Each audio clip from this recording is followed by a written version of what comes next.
Good morning. As we get back into 1 Corinthians chapter 1, Paul is just building up these believers with confidence and hope and joy in what God is doing.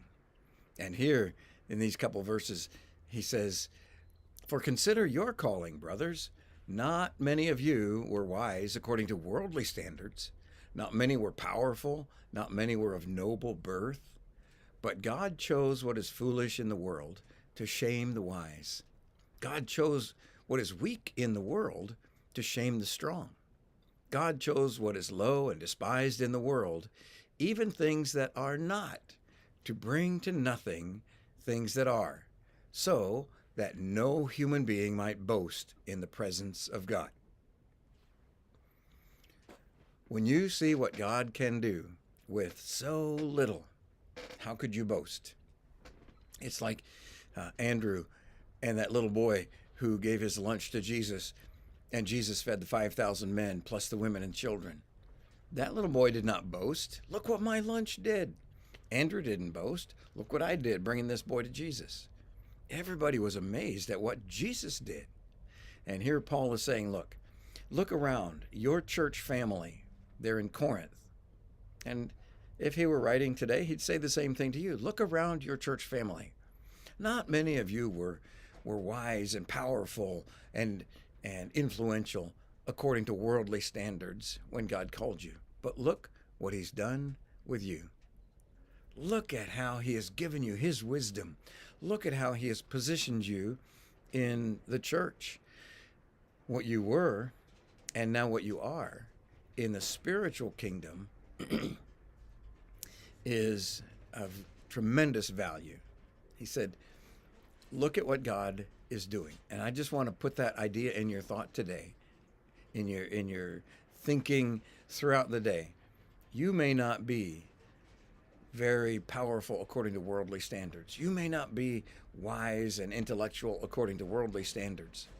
But what God is doing is he's giving you divine wisdom, understanding of spiritual, eternal things, and he's using you so in such a way that you and I cannot boast about yours or my power, wisdom, fill in the blank. We can only boast about what God has done. And so this morning, or whenever you're listening, I want to encourage you to recognize that God has chosen the foolish and the weak, the low and the despised in this world. And look what he is doing with us. Look what he's done with us.